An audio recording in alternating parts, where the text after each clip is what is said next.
Point charge. अच्छा, point charge में ये हम ऐसा करते हैं कि जब भी कभी हमें किसी पॉइंट चार्ज की वजह से इलेक्ट्रिक फील्ड निकालना होता है तो हम क्या करते हैं कि जैसे एक पॉइंट चार्ज है, मान लीजिए यहाँ पर है, इस पॉइंट पर, इसको हम बोल देते हैं, इस पॉइंट को बोल देते हैं O, यहाँ पर है Q जो चार्ज है वो यहाँ पर रखा हुआ है, और इसको हम बोल देते हैं सोर्स चार्ज।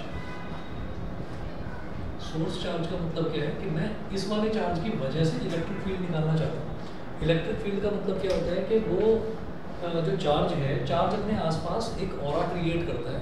एक ऑरा मतलब एक फील्ड क्रिएट करता है कि उस फील्ड में इलेक्ट्रिसिटी की जो प्रेजेंस है उसको महसूस किया जा सकता है। ठीक है, तो वो जो इलेक्ट्रिक फील्ड है, मैं उस इलेक्ट्रिक फील्ड की न्यूमेरिकल वैल्यू निकालना चाहता हूँ कि उसकी न्यूमेरिकल वैल्यू क्या होगी।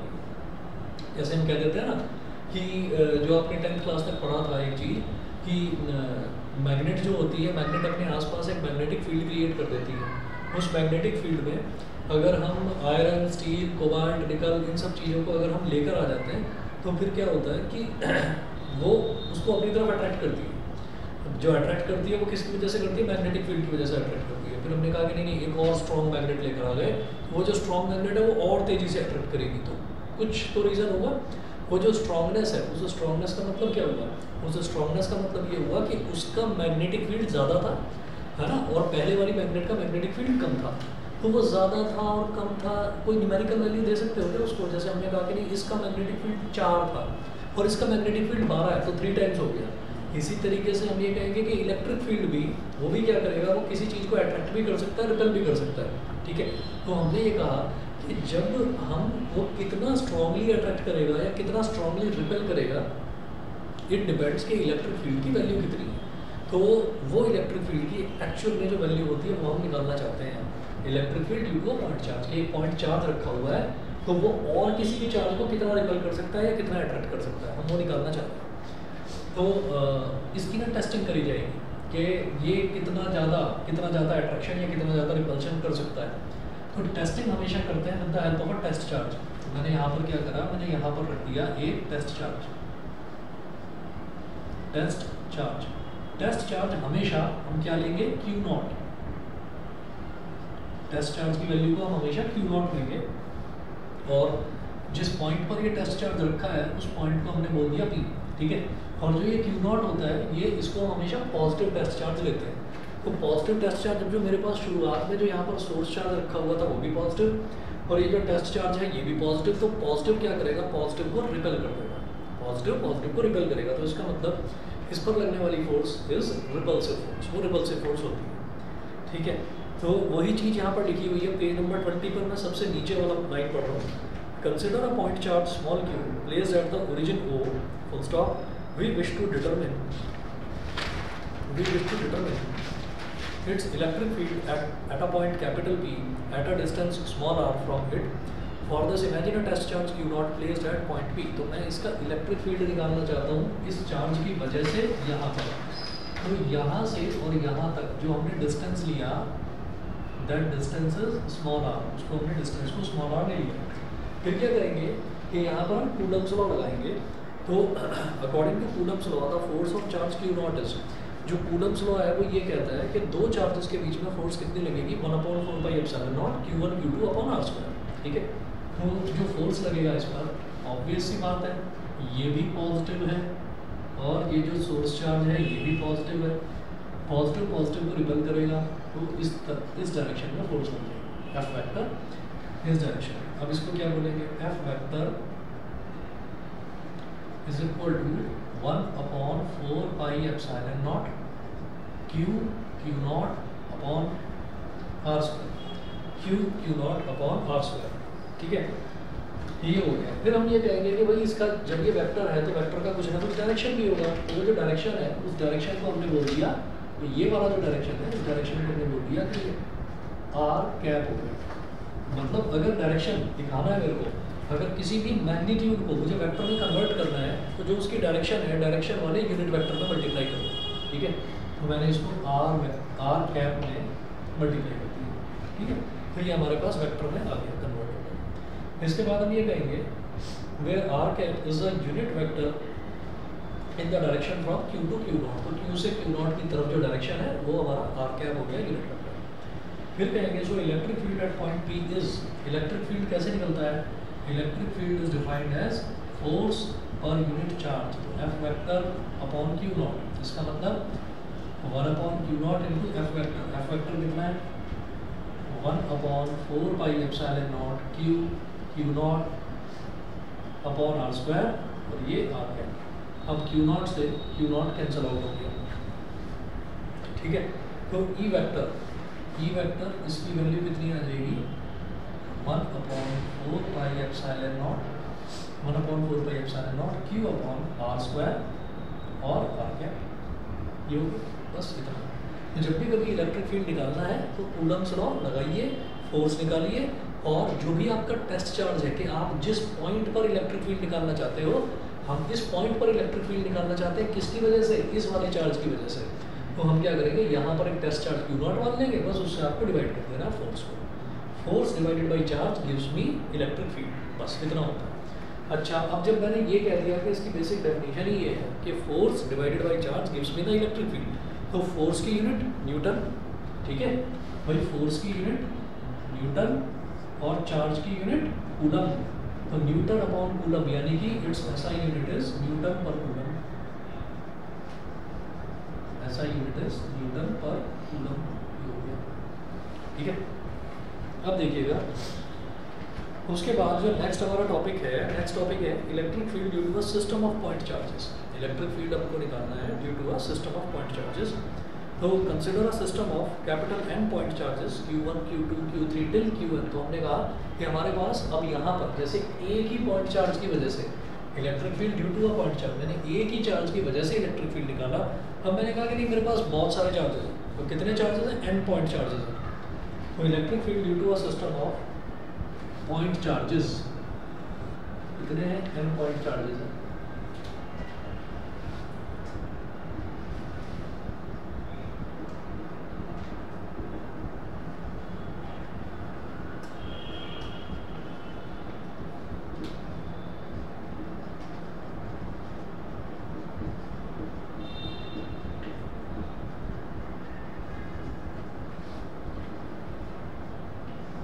तो हमने एक सिस्टम कंसिडर करा, और हम ये कहते हैं कि उस सिस्टम में जो चार्जेस हैं वो कितने हैं, वो N पॉइंट चार्जेस हैं। तो वो जो चार्जेस हैं वो जो हमने कंसिडर करे वो क्या क्या ले लिए, Q1 Q2 Q3। तो चार्जेस जो हमने कंसिडर करे हैं वो हैं Q1 Q2 Q3 till Qn, ये हो गया। उसके बाद ये कहा हमने having position vectors R1 vector R2 vector, तो इन सबके पोजीशन वेक्टर्स हैं।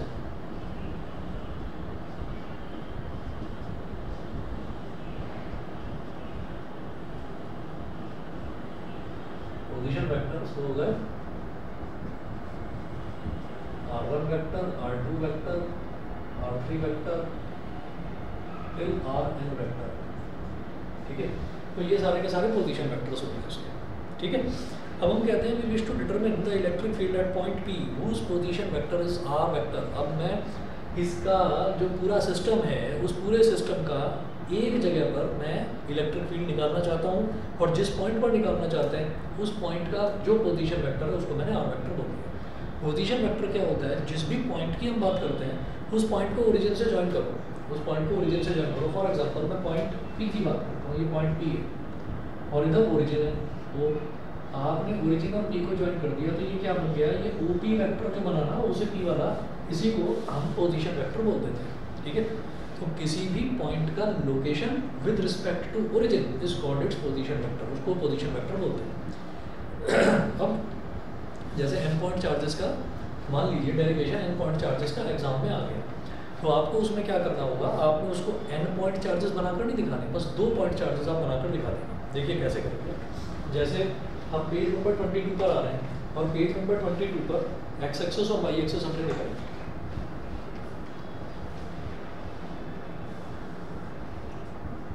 इधर एक्स एक्सेस है और इधर वाई एक्सेस है, एक्स एक्सेस और वाई एक्सेस, ये हो गया। उसके बाद देखिएगा, फिर मैंने बोला कि मेरे पास ना अभी 2 चार्जेस हैं, कोई भी 2 चार्ज है, एक चार्ज यहाँ पर है Q1 और एक चार्ज यहाँ पर है Q2। तो Q1 और Q2 दो हमारे पास पॉइंट चार्जेस हैं। तो Q1 को ओरिजिन से ज्वाइन करा ऐसे, और इसी तरह से Q2 को ओरिजिन से ज्वाइन करा ऐसे, दोनों को ज्वाइन कर दिया। तो जब मैं Q1 को ज्वाइन कर रहा हूँ तो मैंने बोला कि Q1 के लिए जो पोजीशन वेक्टर है that is R1 vector, R1 vector, और Q2 के लिए जो पोजीशन वेक्टर है दैट इज R2 वेक्टर। इसको हमने R2 वेक्टर बोल दिया। तो R1 वेक्टर और R2 वेक्टर तो इस तरह से हो गया। उसके बाद ये कहते हैं कि यहाँ पर ये दोनों चार्जेस लोकेटेड है, एक तरफ Q1 है एक तरफ Q2 है। तो अब आप कोई एक पॉइंट ले लीजिए P, आपने एक पॉइंट ले लिया P। अब आप ये कह रहे हैं कि आपको P पॉइंट पर इस और इस चार्ज की वजह से P पॉइंट पर इलेक्ट्रिक फील्ड निकालना है, ठीक है। जैसे सिर्फ एक चार्ज था Q, तो इस चार्ज की वजह से इस पॉइंट पर आपको इलेक्ट्रिक फील्ड निकालना था। अब इस चार्ज और इस चार्ज की वजह से इस पॉइंट पर निकालना है, मतलब दो चार्जेस हैं। अच्छा, दो का हम किस तरह से n कर देंगे वो कुछ नहीं है, बस ऐड कर देना है आपको सुपरपोजिशन प्रिंसिपल लगाकर, ठीक है। तो देखिएगा, मैं ये कहूँगा कि भाई पॉइंट P है, तो जब सबको ओरिजिन से कंपेयर करे दे रहे हो तो फिर पॉइंट P को भी ओरिजिन से कंपेयर करो। कैसे करेंगे? हमने कहा कि भाई जब हमने ये वाला जो पॉइंट है इसको आप मान लीजिए चलिए A, और इस वाले पॉइंट को मान लीजिए B, ठीक है। जब A को O से ज्वाइन करा, B को O से ज्वाइन करा, तो P को भी O से ज्वाइन करके जरा बताओ P का पोजीशन वेक्टर क्या होगा? हमने कह दिया P का पोजीशन वेक्टर हो गया R वेक्टर।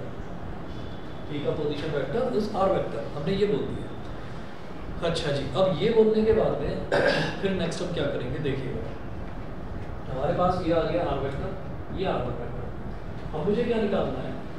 अब मैं ये निकालना चाहता हूँ यहाँ से कि भाई चार्ज यहाँ पर है, यहाँ और इसके बीच का डिस्टेंस निकालना है। ऐसे कर दिया जाए, ठीक है। और जब भी मैं पॉइंट P की बात करता हूँ कि मैं इस पॉइंट P पर इलेक्ट्रिक फील्ड निकालना चाहता हूँ, तो मैं क्या मानूंगा कि उस पॉइंट P पर एक टेस्ट चार्ज रखा हुआ है Q0। तो हमने कह दिया कि भाई यहाँ पर एक टेस्ट चार्ज रखा हुआ है Q0। तो ऑब्वियस सी बात है, ये भी पॉजिटिव है, ये भी पॉजिटिव है, रिपेल करेगा इसको। तो रिपेल करने की वजह से इसके इलेक्ट्रिक फील्ड की डायरेक्शन ये हो जाएगी, इसी डायरेक्शन में ऐसे, ठीक है। इसको आप बोल दीजिए E1 वेक्टर। हमारा हो गया E1 वेक्टर, चार्ज 1 की वजह से जो इलेक्ट्रिक फील्ड अंदर हो रहा है E1 वेक्टर। इसी तरीके से हम इसके और इसके बीच की दूरी निकालेंगे, इन दोनों के बीच का डिस्टेंस। तो ये डॉटेड लाइन से ज्वाइन कर दिया, तो ये हो जाएगा E2 वेक्टर, E1 वेक्टर और E2 वेक्टर। ये फोर्स लग रही है, हाँ? ये पहले फोर्स लग रही है, ये E1 हाँ, ये E1 जो है उस फोर्स की वजह से, रिपल्सिव फोर्स की वजह से इलेक्ट्रिक फील्ड का डायरेक्शन ये, वैसे इसके रिपल्सिव फोर्स की वजह से इलेक्ट्रिक फील्ड का डायरेक्शन ये हो गया। उसके बाद देखिएगा, फिर हम क्या करेंगे कि अब हमारे पास ये E1 वेक्टर और E2 वेक्टर आ गया, और जो ये है उसको मैंने बोल दिया 1 से P की तरफ जा रहे हैं, Q1 से P की तरफ, तो इसको बोल दिया R1P वेक्टर, R1P वेक्टर, ये बोल दिया। ऐसे ही 2 से P की तरफ जा रहे हैं, तो इसको हमने बोल दिया R2P वेक्टर, ठीक है। अच्छा, एरो लगा लीजिए ऐसे, ये एरो ऐसे, तो मैं यहाँ से यहाँ तक वाला मेजर कर रहा हूँ ओरिजिन से, और ये ऐसे हो गया एरो। इसी तरीके से इसमें एरो ऐसे लगा दो ऐसे, और इसमें एरो ऐसे लगा दो, ठीक है।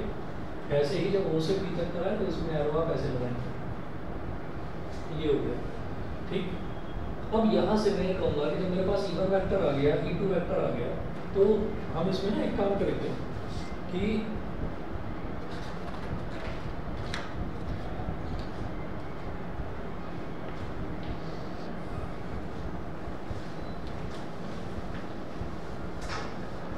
पॉइंट P पर टेस्ट चार्ज रखा हुआ है Q0, मुझे मतलब नहीं है उससे।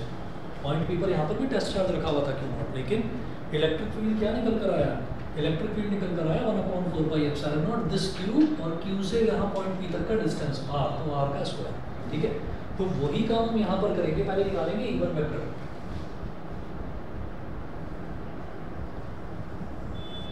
पहले निकालेंगे E1 वेक्टर, तो E1 वेक्टर क्या हो जाएगा? E1 vector is equal to 1/4πε0, ठीक है। हाँ जी, E1 जो है वो किस चार्ज की वजह से हो रहा है? Q1 की वजह से।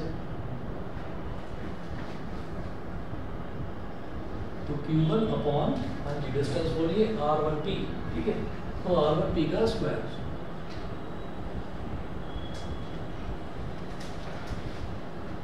R1P का स्क्वायर, और फिर R1P कैप, ये लगा R1P कैप की भी डायरेक्शन दी है ना R1P वाला, तो वो वेक्टर बनाने के लिए R1P कैप लगाना जरूरी है। उसके बाद हम ये करेंगे E2 vector 1/4 pi epsilon not, फिर Q2 अपॉन R2P स्क्वायर और R2P कैप, ये हो गया, ठीक है। तो ये दो हमारे पास आए, हमारे पास E1 आ गया और E2 आ गया। तो अभी मैं सिर्फ 2 पॉइंट चार्जेस की बात कर रहा हूँ। तो 2 की वजह से जो नेट इलेक्ट्रिक फील्ड है वो कैसे निकलेगा, इनका वेक्टर सम कैसे निकाला जाएगा? ये जो E2 है इससे तो E1 के पैरेलल एक डॉटेड लाइन ड्रॉ कर दो ऐसे, और ये जो E1 है इससे E2 के पैरेलल ड्रॉ कर दीजिए ऐसे, कर दिया। उसके बाद ये बन गया हमारे पास E वेक्टर, जो नेट रिजल्ट है वो बन गया E वेक्टर, ठीक है। हम ये कहेंगे कि सिमिलरली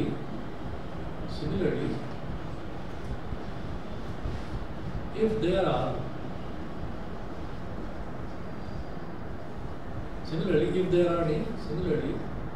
for other charges, क्योंकि हमने शुरुआत में मेंशन करा है ये चार्जेस कितने हैं, n पॉइंट चार्जेस है, तो Q1 Q2 Q3 Qn तक है। तो हम ये कहेंगे सिमिलरली फॉर अदर चार्जेस, जब अदर चार्जेस की बात करेंगे तो क्या होगा, E3 vector is equal to 1/4 pi epsilon not Q3 upon R3P square into R3P cap, और फिर ऐसे डॉट डॉट डॉट करके लगाकर ऐसे कर दीजिए En वेक्टर, मतलब Qn चार्ज के लिए वो क्या हो जाएगा 1/4 pi epsilon naught Q1 upon RnP का स्क्वायर RnP कैप, ये हो गया, ठीक है। यहाँ तक भी सारी कहानी ठीक है। इसके बाद हम ये कहेंगे कि अब मैं अगर नेट इलेक्ट्रिक फील्ड निकालना चाहता हूँ तो नेट इलेक्ट्रिक फील्ड क्या होगा, therefore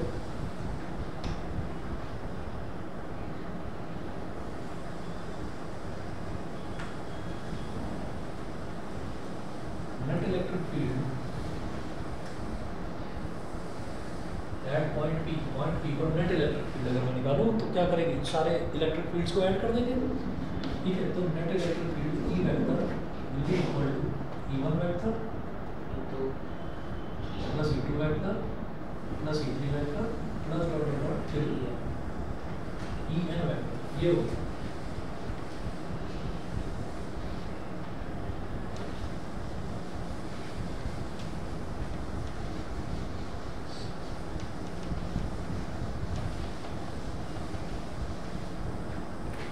आगे चलते हैं, अब वैल्यूज डालनी है सिंपली।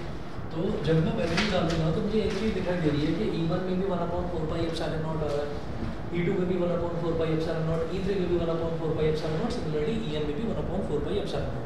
तो जब ऐड करेंगे 1/4 पाई एप्सिलॉन नॉट कॉमन आ जाएगा, तो हमने ना यहीं के यहीं कर लिया कि 1/4 पाई एप्सिलॉन नॉट ले लिया कॉमन, ठीक है। फिर ब्रैकेट में देखिएगा क्या आएगा, इस ब्रैकेट में बचेगा Q1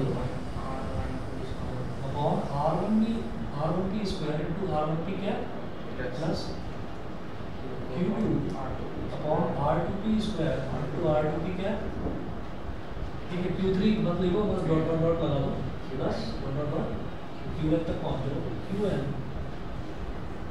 upon RnP square into RnP क्या, ये क्लोज हो गया। उसके बाद देखिएगा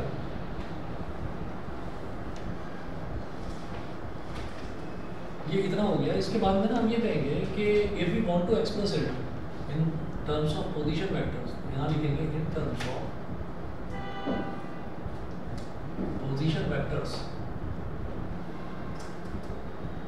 इन टर्म्स ऑफ पोजीशन वेक्टर्स। अब इसमें थोड़ा सा 11th क्लास का रिवाइज कराऊंगा, ठीक है, उससे ये चीज़ क्लियर हो जाएगी कि हमने इनको अभी क्या है, अभी ये R1P जो है ये पोजीशन वेक्टर नहीं है, R1P पोजीशन वेक्टर नहीं है, डिस्टेंस वेक्टर है। पोजीशन वेक्टर क्या होता है, विद रिस्पेक्ट टू ओरिजिन होता है, ठीक है। तो R1P जो है, R1P डिस्टेंस वेक्टर है A और B के बीच का distance. Similarly R2P distance vector है 2 और B के बीच का डिस्टेंस। हमें अगर पोजीशन वेक्टर्स की टर्म्स में निकालना है तो कैसे निकालना है, देखिए हम ऐसा करते हैं, जैसे मान लीजिए हमारे पास एक वेक्टर ये है, इधर है O, इधर है A और इधर है B, ठीक है। अच्छा, तो इसको अगर हम बोले OA वेक्टर, OB वेक्टर, तो हम यहाँ से एक पैरेलल लाइन खींचते हैं, यहाँ से एक पैरेलल लाइन खींचते हैं, तो करने पर ये बन जाता है। अब मान लीजिए ये C पॉइंट है, तो ये हो गया OC वेक्टर, ठीक है। ये कहलाता है parallelogram rule of vector addition. एक होता है हेड टू टेल रूल, जिसको हम ट्रायंगल लॉ भी बोलते हैं। वो क्या होगा कि ये जो OA वेक्टर है, इसमें कोई बदलाव मत करो, जैसा है वैसे ही लिखा रहेगा। OA वेक्टर इधर O है, इधर B है। उसके बाद ये जो OB वेक्टर है, OB वेक्टर, इस OB वेक्टर को पैरेलली शिफ्ट कर दो, यहाँ ले आओ।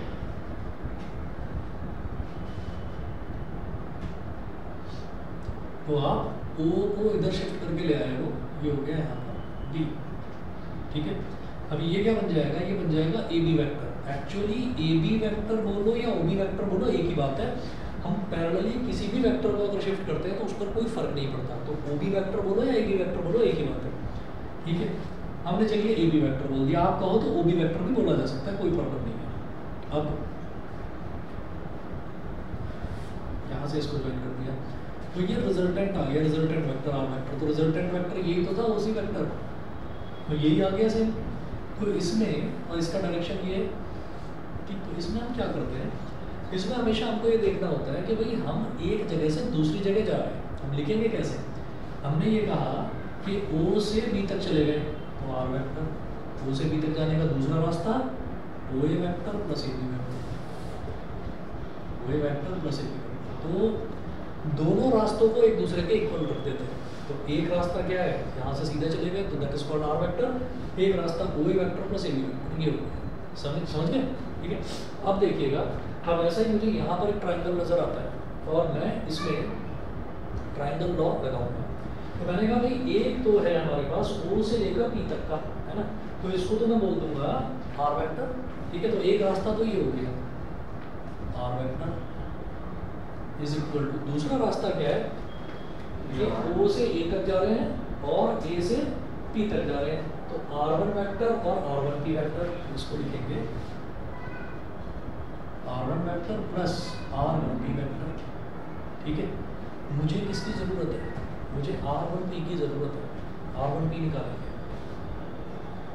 R1P वेक्टर क्या हो जाएगा फिर, R vector minus R1 vector. समझ गए कि नहीं, ठीक है। तो जहां पर भी R1P है वहां पर मैं करूंगा R vector minus R1 vector, ठीक है। ये R vector minus R1 vector. तो हमारे पास ये जो R1P था, R1P एक्चुअली डिस्टेंस वेक्टर था, और ये जो R वेक्टर है और R1 वेक्टर है, R1P को अब मैंने पोजीशन वेक्टर्स की टर्म्स में लिख दिया। तो आगे का डेरिवेशन, यहाँ तक तो देखिए हो गया। आगे का डेरिवेशन जो है, आप डिस्टेंस वेक्टर्स को पोजीशन वेक्टर में कन्वर्ट करके लिखेंगे, समझ गए, ठीक है। तो आपको जहाँ पर भी R1P नजर आए वहाँ लिखोगे R माइनस R1, R2P की जगह क्या लिखेंगे, R माइनस R2, RNP की जगह क्या लिखेंगे, R माइनस RN। ये करना है बस, ठीक है। तो वही चीज़ अब मैं यहाँ मेंशन कर रहा हूँ, समझ में आ गया, क्लियर है, ठीक है। तो ट्रायंगल लॉ लगाया, ये शुरुआत में तो मैंने आपको रिकॉल करवाया कि कहाँ से मैं लगा रहा हूँ उस चीज़ को। उसके बाद सीधा सीधा लिखेंगे, तो E vector is equal to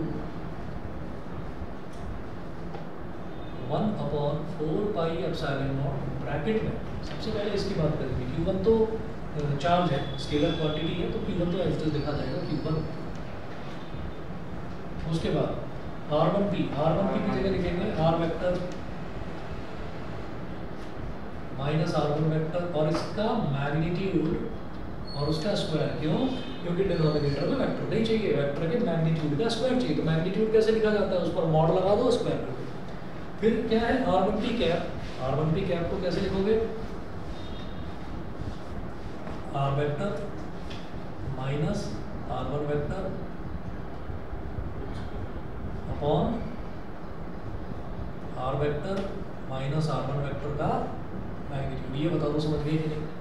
actually क्या है, यूनिट वेक्टर है। यूनिट वेक्टर की डेफिनेशन ये है कि मैंने vector is divided by its magnitude then it is called unit vector, उसको यूनिट वेक्टर बोलते हैं। क्लियर है, ठीक है। तो ये जो यूनिट वेक्टर है इसमें हमने क्या करा, vector divided by its magnitude, ठीक, ये हो गया पहला। उसके बाद दूसरा क्या हुआ, Q2 upon R vector minus R2 vector के मॉड का square, R vector minus R2 vector का, R vector minus R2 vector upon R vector minus R2 vector का मॉड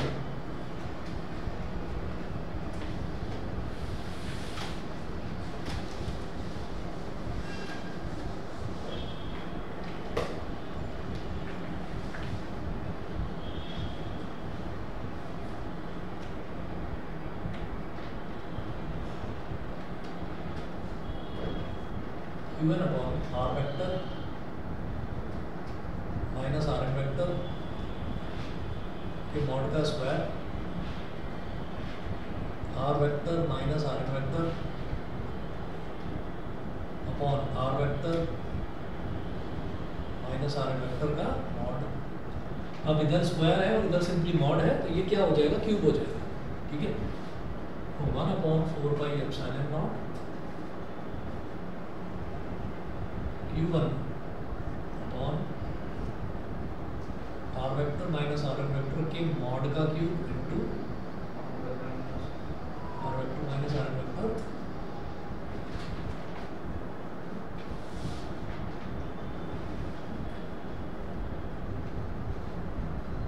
मॉड का क्यूब इंटू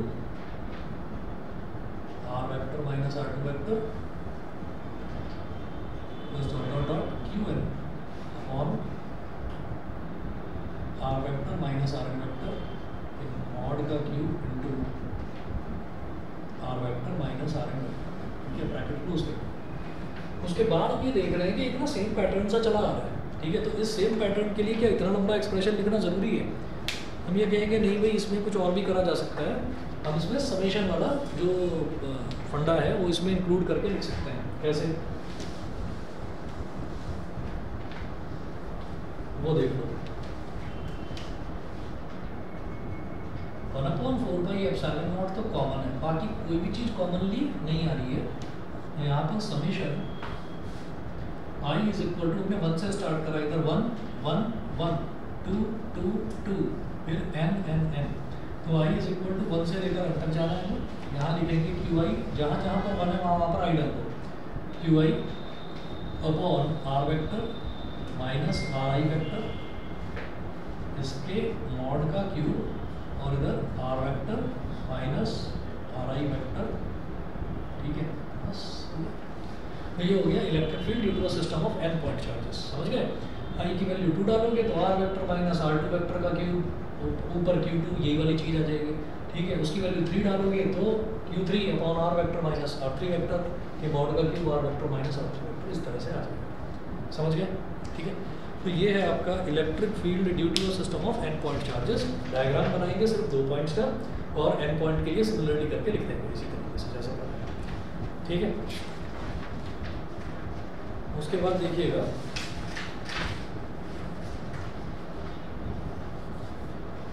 क्वेश्चन नंबर 1 और 2 है। Question number 1 और 2 है, करवाऊँ numerical या वीडियो भेजूँ इसकी, बता दो। नहीं आएंगे तो मतलब आपको मैसेज कर बता दूँ। चलो ठीक है। तो ये 2 हैं, मैं वीडियो भेजूँगा इसकी, मैं करवा चुका हूँ ये यहाँ पर, वीडियो भेज दूँगा।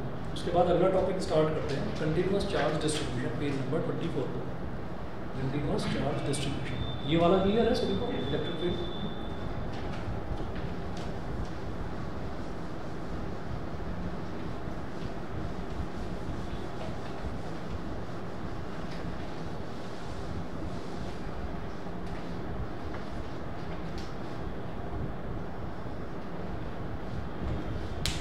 एक मिनट देखिए, एक मिनट।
चलिए जी, तो अगला है कंटिन्यूस चार्ज डिस्ट्रीब्यूशन। तो कंटिन्यूस चार्ज डिस्ट्रीब्यूशन का मतलब ये है कि अब मेरे पास ना कोई 3 तरीके की चीज़ें हो सकती हैं। या तो ये है कि कोई एक लाइन बिछी हुई है, कोई एक लाइन है, उस लाइन पर चार्ज बहुत सारे चार्जेस उसके ऊपर फैले हुए हैं, डिस्ट्रीब्यूटेड है। या फिर क्या है कि कोई एक बड़ा सा एरिया है, उस एरिया के ऊपर पूरे के पूरे चार्ज जो है वो डिस्ट्रीब्यूटेड है, बिल्कुल अच्छे से फैले हुए हैं। या फिर क्या है कि कोई एक वॉल्यूम है, उस वॉल्यूम के अंदर बहुत सारे चार्ज भरे हुए हैं। तो जैसे यहाँ पर था, हमने कहा था कि एन पॉइंट चार्जेस इसी तरीके से, हेलो, हाँ जी जी, अच्छा चलिए, नमस्ते।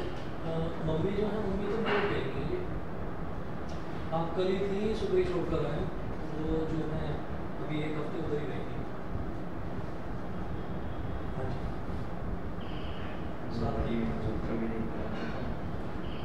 ठीक है, ठीक है जी, ठीक है, पक्का।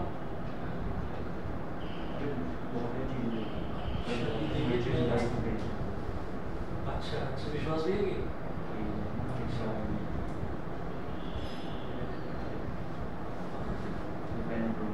अच्छा जी, तो चलो ठीक है जी, मैं कोशिश करता हूँ। एक्चुअली 7 तारीख को ना मेरी साली की शादी है, 7 तारीख को। तो सर में इंटरचेंज भी इसीलिए करा, पापा ही यहाँ आ गए, पापा को वहाँ जाना है, नहीं जा पाएंगे। तो मैं प्रॉमिस नहीं करता, लेकिन फिर भी कोशिश करता हूँ, है ना। क्योंकि आप निकलेंगे शाम से 6 बजे या 6:30 बजे, तो मैं एक बार बस वही आपको सेलेक्ट। हाँ जी, ठीक है ना, ठीक है। अच्छा जी,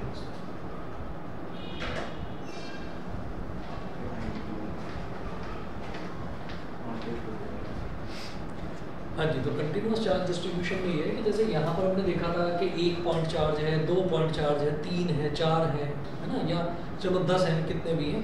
अब कंटिन्यूस चार्ज डिस्ट्रीब्यूशन में ये है कि कोई एक एरिया है, उस एरिया में चार्ज फैले हुए हैं पूरे, ठीक है, यानी कि बहुत सारे चार्जेस हैं, ठीक। कोई वॉल्यूम है, उस वॉल्यूम के अंदर बहुत सारे चार्जेस भरे हुए हैं, ठीक।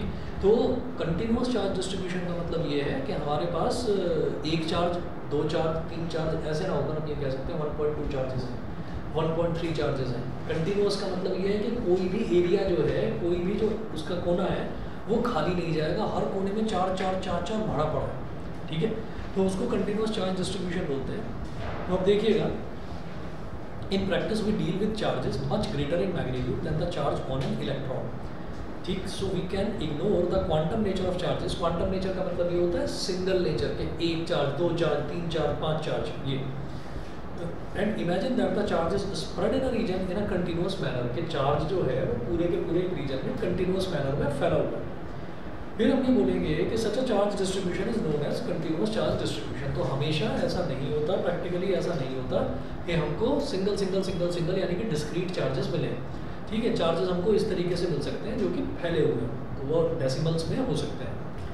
अब बोला गया नेक्स्ट टॉपिक है calculation of the force on a charge due to a continuous charge distribution. तो कंटिन्यूस चार्ज डिस्ट्रीब्यूशन की वजह से जो चार्ज पर फोर्स लगता है, वो फोर्स हम किस तरीके से निकाल सकते हैं, ये देखिएगा। इसमें कोई ज़्यादा बड़ा मतलब अंतर नहीं है इसमें और पॉइंट चार्ज में। देखिएगा कैसे करेंगे इसको। Force due to a continuous charge distribution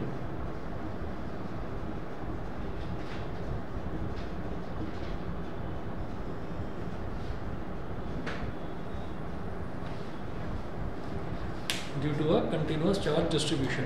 अब देखिए, consider a point charge Q not line near a region of continuous charge distribution. तो हमने एक चार्ज को, पॉजिटिव टेस्ट चार्ज को Q नॉट को ले लिया। This continuous charge distribution can be imagined to consist of a large number of small charges dq। According to Coulomb's law the force on point charge Q not due to small charge dq is. अब देखिए क्या है, मैंने ये कहा कि एक कोई भी एरिया है, वॉल्यूम है, या कोई भी एक लाइन है। मैंने ऐसे ही करके ये मान लिया कि ये कोई छोटा सा एरिया है, और इस छोटे से एरिया में, या चलो छोटा सा वॉल्यूम है, इस छोटे से वॉल्यूम में हमने बहुत मामूली सा, बहुत छोटा सा चार्ज ले लिया। मतलब उसकी वैल्यू बहुत ना के बराबर है। तो जब कोई चीज़ लेते हैं ना जिसको हम बोल देते हैं ना के बराबर उसकी वैल्यू आएगी इनफाइनाइटेसिमली स्मॉल। तो जब इस तरीके से किसी चीज़ को हम लेते हैं तो उसके आगे एक स्मॉल डी लगा देते हैं। तो यहाँ पर जो चार्ज हमने लिया उस चार्ज की वैल्यू होगी हमने स्मॉल डी क्यूब होती है, स्मॉल डी क्यूब होती है। ये हो गया। अब हम ये कहते हैं कि यहाँ से बाहर वही पॉइंट है, यहाँ पर हमने टेस्ट चार्ज रख दिया क्यू नॉट, तो इसमें और जो क्यू नॉट है इन दोनों के बीच में जो डिस्टेंस है दैट इज आर। तो डिस्टेंस का वेक्टर क्या हो गया, आर वेक्टर हो गया। ये हमने लिख लिया। फिर हम ये कहेंगे कि अब ये तो छोटा सा चार्ज है, चलो छोटा सा चार्ज ही सही, पर इसकी वजह से भी तो यहाँ पर कोई इलेक्ट्रिक फोर्स लगेगा, तो अगेन कूलम्स लॉ लगाएंगे। तो हमने कहा कि यदि जरा सा चार्ज है तो फोर्स भी जरा सी लगाएगा, तो इसलिए वो जरा सी यानी कि छोटी सी जो फोर्स है that is taken as DF factor. तो DF factor is equal to 1/4 pi epsilon naught q1 q2 upon r square. तो dq q not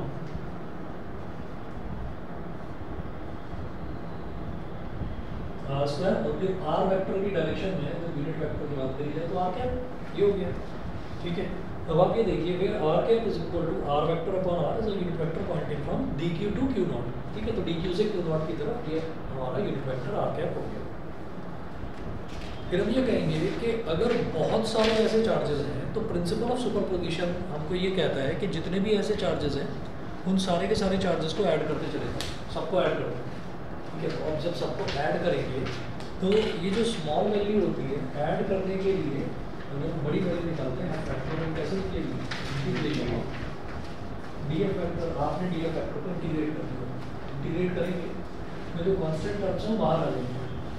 1/4 pi epsilon not तो आगे बाहर, ठीक है, बल्कि q not upon 4 pi epsilon not आगे बाहर, और इंटीग्रेशन क्या बचा dq अपॉन r स्क्वायर तो आ गया ये।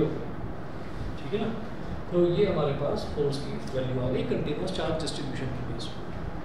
फिर क्या करेंगे, अगला जो टॉपिक है वो है different types of continuous charge distributions. अब ये बेहद आसान है, देखने में बड़ा लग रहा है, बड़ा टॉपिक नहीं है, छोटा सा ही है। इसमें देखते हैं क्या है।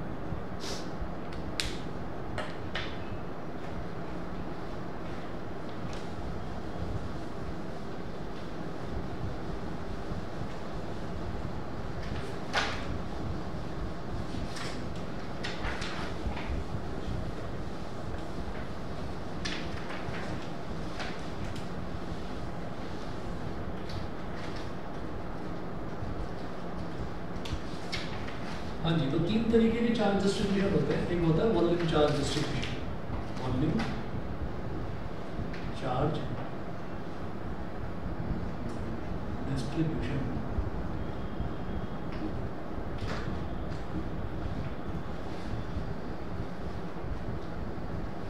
Volume charge distribution, volume charge distribution में हमें एक चीज़ ध्यान रखनी होती है कि एक पॉइंट होता है, एक चीज़ होती है हमारे पास वॉल्यूम चार्ज डेंसिटी। जैसे हम नॉर्मली बात करते हैं डेंसिटी की, तो डेंसिटी क्या होता है, मास अपॉन वॉल्यूम। ऐसे ही अगर हम बात करें चार्ज डेंसिटी की, वॉल्यूम चार्ज डेंसिटी की, तो वो क्या हो जाएगा, charge upon volume. Volume charge density मतलब चार्ज अपॉन वॉल्यूम। जैसे हम नॉर्मली डेंसिटी की बात करते हैं तो वो होता है मास अपॉन वॉल्यूम। तो एक टर्म होती है वॉल्यूम चार्ज डेंसिटी।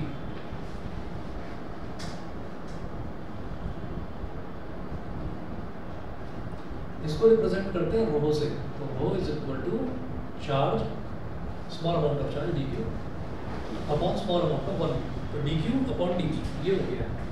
यहाँ से हम क्या कह सकते हैं, ये मैं वॉल्यूम की बात कर रहा हूँ, तो यहाँ से हम क्या कह सकते हैं, dq इज इक्वल टू क्या हो जाएगा, रो dv। dq की वैल्यू ये हो गई। देयरफॉर जो ये f वेक्टर है ये कितना बन जाएगा, कुछ नहीं करना, dq की जगह रो dv डाल देना बस।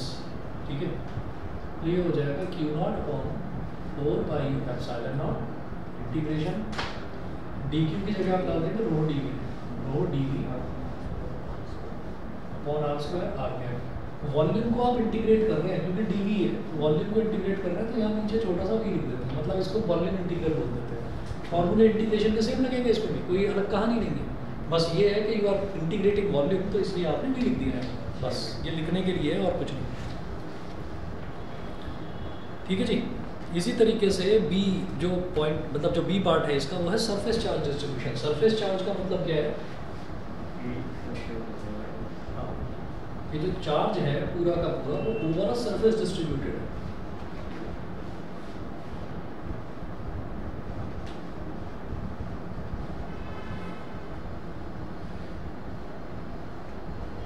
ओवर अ सरफेस डिस्ट्रीब्यूटेड है। तो जब हम सरफेस चार्ज की बात करते हैं, मान लिया कि हमारे पास कोई भी एक ऐसा सरफेस है और इस सरफेस पर positive positive positive positive positive इस तरह से चार्ज जो है वो पूरे पर फैला हुआ है, डिस्ट्रीब्यूटेड ऐसा। तो सरफेस चार्ज डिस्ट्रीब्यूशन के लिए एक नई टर्म आती है, उसको बोलते हैं surface charge density. Surface charge density, ठीक है। सरफेस चार्ज डेंसिटी को हम बोलते हैं sigma, small sigma.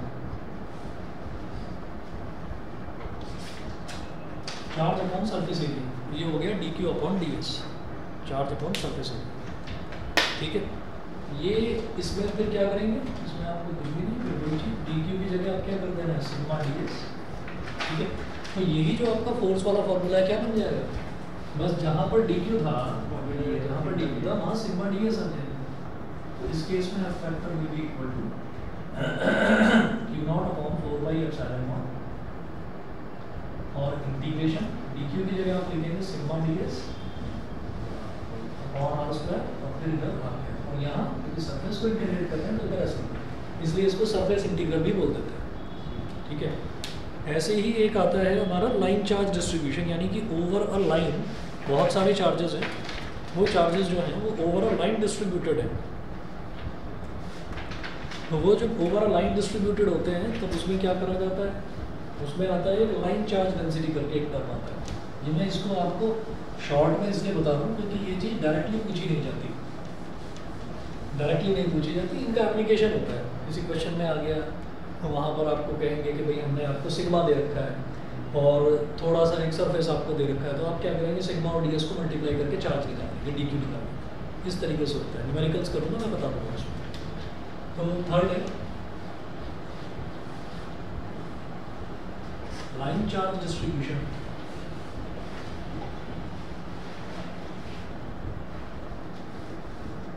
Line charge distribution में क्या होगा, इसमें होता है लाइन चार्ज डेंसिटी।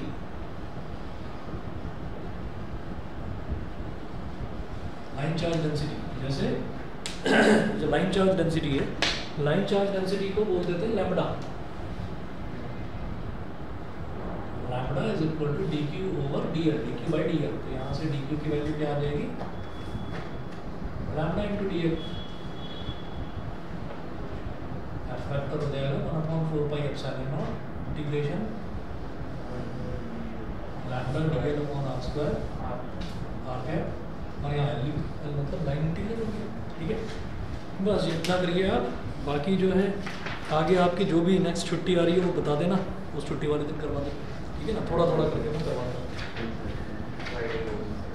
फ्राइडे को है जिस दिन, हाँ तो जिस दिन छुट्टी हो मुझे उस दिन बता देना, मैसेज करके बता देना, तो ये सारा हम करा देंगे उसमें कोई, ठीक है जी।